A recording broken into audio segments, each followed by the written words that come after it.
welcome to episode 1 of the BPHXF Fitness Show. I wanted to start this up as a way to provide more fitness and nutrition content to help you step up your game.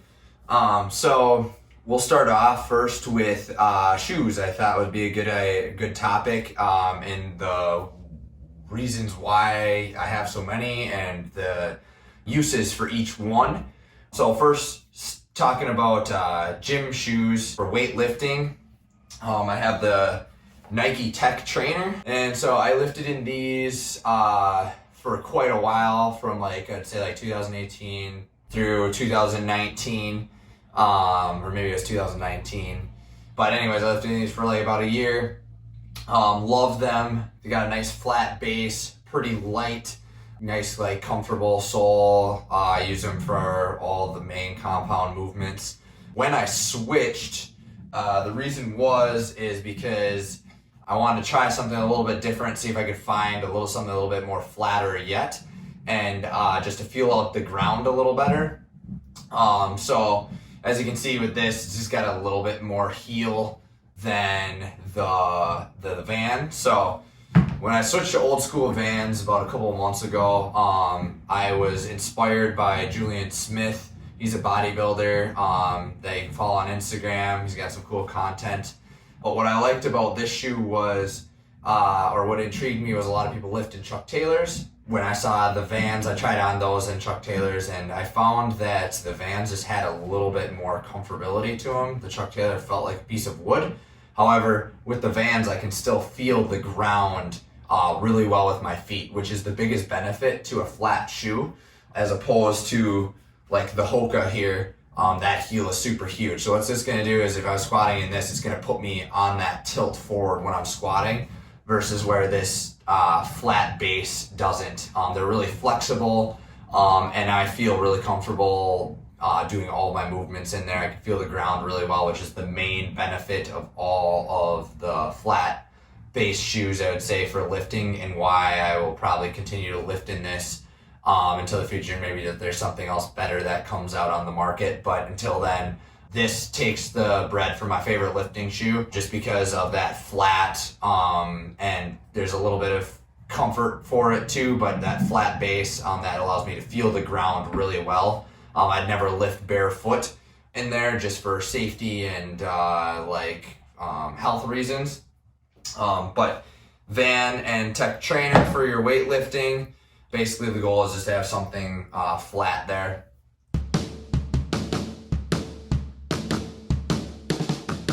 For the best all-around shoe, I would say would be this Nike Free Run. This was my first shoe that I ran a half marathon in, and just started running it in general, and it lasted very well. It's got a pretty thin base, so I even lifted in this for quite a while. So this would have been 2017. So that I started to wear these. 2018 I raced in them, and so these, I would say, take the winner for the all around best. If you're gonna run and lift and you just want one pair of gym shoes, I'd look for something that's got a little bit of a base, and then also comfort on the inside, because when you're running and you're putting on miles, that's where you're gonna start to feel it on your feet more. I even did cycling classes in these. It's nice because there's nothing on the bottom that will tear off. So Nike Free Run was one of my first original training shoes. Now we'll go into running.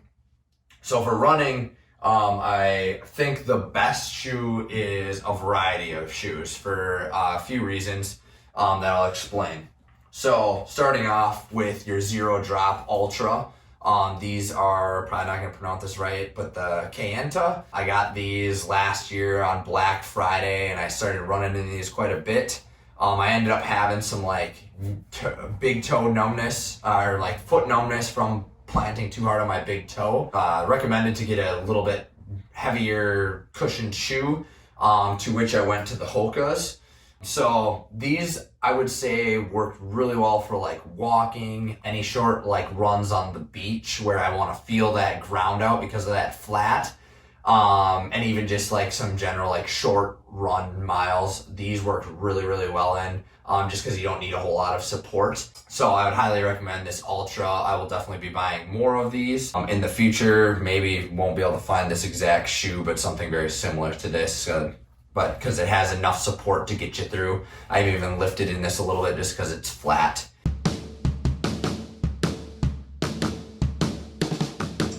So next is the Hoka One ProFly X. So I bought these finding something that after that toe numbness I had with long runs and speed runs in particular, just putting so much force in my foot, this allowed me to, it ended up making me heel strike a little bit more, allowed me to have that cushion that I needed on my feet. This was the shoe I was gonna run Grandma's Marathon 2020 in.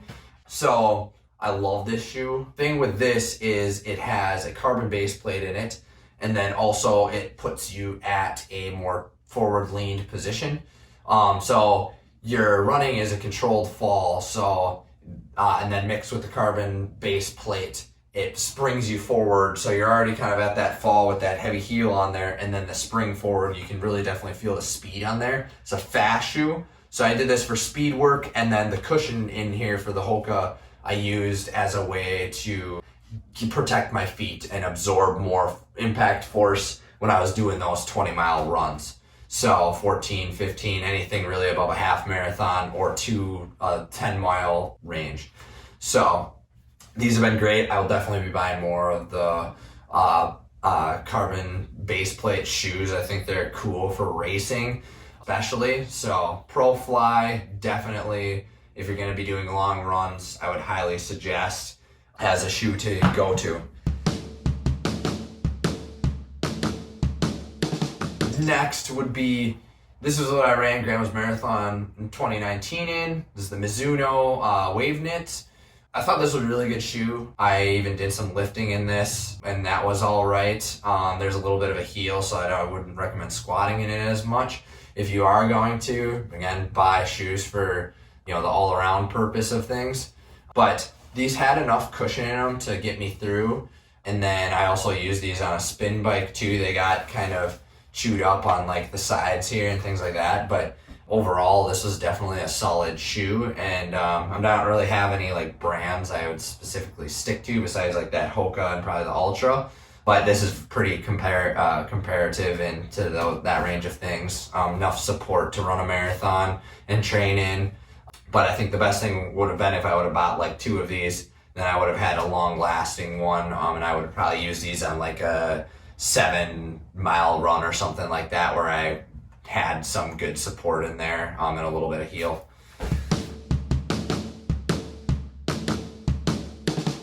Last for the running would be this Ultralone Peak 2. I loved these. As you can see, they got the grips on the bottom. I think that's super important for trail running. You don't want to be using a flat. I have ran in these. I've even ran in something like this. I did, I'm pretty sure I climbed a 14er in Colorado with these, and I wouldn't recommend that just because there's no grip. But I got away with it. I'd say just for your best experience, you trail running, hiking, this is going to be a go-to shoe. The one thing is if it is not waterproof, so if you are doing a wet hike, you're going to get wet in these, just as a word of caution. But otherwise, overall solid shoe. I really enjoy having this flat for the trails, just to, again, feel out that ground. And so Ultra I'll be sticking to for those needs. And I found this shoe to be really solid for trail running for me.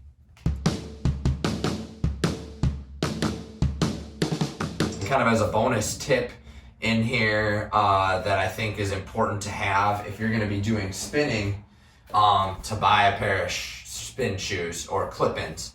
So this is a Bontrager. I'm not sure if I'm saying that right, but this is a shoe that I got at Ski Hut.